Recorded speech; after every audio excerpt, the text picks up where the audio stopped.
मैंने कहा इसकी मृत्यु पिछले जन्म में कैंसर से ही हुई है। तो क्या होता है, कैंसर के जो जीवाणु हैं, वायरस, वो उसके ब्रेन में आ गए थे। जो कुछ इस शरीर में होता है, ध्यान से सुनेंगे, बहुत गहरी बात है और काम की है। ब्रेन में, शरीर के हर अंग में जो कुछ है वो सूक्ष्म शरीर में भी प्रिंट रहता है। सूक्ष्म शरीर इस शरीर में ही, एक शरीर दूसरा है।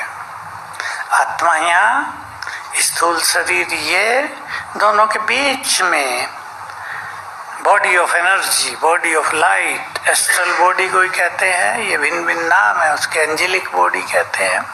शरीर का, ये प्रकाश का शरीर भी अंदर होता है।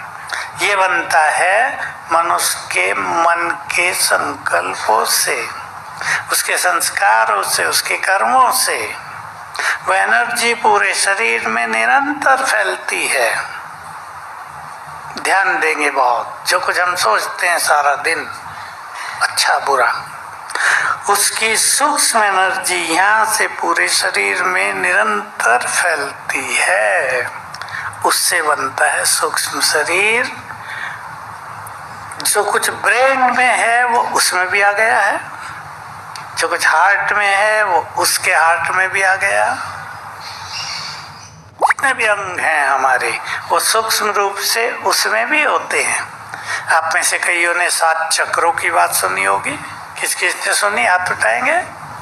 बहुतों ने सुनी है। मेडिकल साइंस इसको मानते नहीं कि कहीं देखे ही नहीं हमने। तो इस शरीर में जो ग्रंथियां हैं, स्थूल शरीर में ग्लैंड्स, वही सूक्ष्म शरीर में चक्र हैं।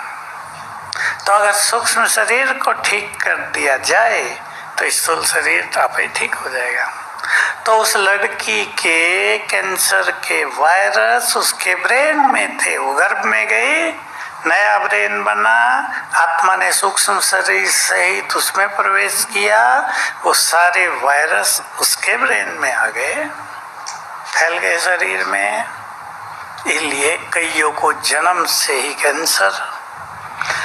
और मेडिकल साइंस वालों ने डिक्लेयर कर दिया, अमेरिका से WHO ने, 2030 तक कैंसर ही संसार की महामारी होगी,